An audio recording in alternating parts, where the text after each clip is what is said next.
Kaya hindi ka napaalit sa kasalanan, hindi ka na kasi gagawa na kasalanan. Iiwan mo na ka eh. Ha? Ano ba? Kaya natin paliwanag, mahaba paliwanag niya, pero mamaya babasahin ko na lang isang talata. Verse 23, kayo'y magbago sa inyong spirito ng inyong pag-iisip. Pangalawa, na gagawin nyo, magbago sa espiritu ng inyong pag-iisip. Paano yun? Madalas na sinabanggit ito namin ni Paul dito. Hindi lang yata 5 beses kung binasa ito. Romans chapter 12, verses 1 and 2, pakibasa. Paano natin may babago yung natawag na laman ng ating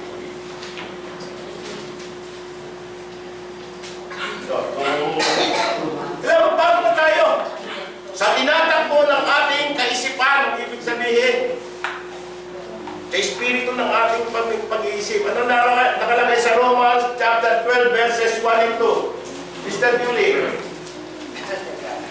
ako ba nagtubog sa'yo? 12, 1 and 2. Kaya nga mga kapatid, pinamamahid ko sa inyo, alang-alang sa mga kahabagan ng Diyos na inyong iharap ang inyong mga katawan na isang kain buhay, banal, nakaaya-aya sa Diyos, na siya ninyo matapanang pagsamba. At huwag kayong magsiayon sa sanglibutan ito, kundi mag-iba kayo sa pamamagitan ng pagbabago ng inyong pag-iisip, upang mapatunayan ninyo kung alin ang mabuti at kaaya-aya at lubos na kalooban ng Diyos. Yun. Para magawa raw na isang tao na siya ay makapaglingkod, makasamba sa Diyos ng tunay na pagsasamba mo. At sabi, iharap mo yung katawan na isang ating buhay. Paano natin gagawin yun? Sa verse 1 sabi, do not conform to this world. Huwag kayong makiayon sa sanlibutan ito. Huwag kayong makiayon sa mga katuruan ng sanlibutan ito. Huwag kayong makiayon sa mga gawa ng sanlibutan. So yun lang sabihin na kaya sa English doon, do not conform to this world. Anong gagawin mo? But be transformed by renewing of your mind. Ibahin nyo na yung takbo ng isip nyo. Yun yung ibig sabihin, magbago ka na. Ito pala. Diba?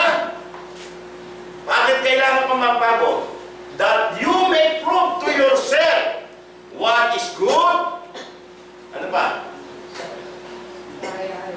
Kaya acceptable and the perfect will of God.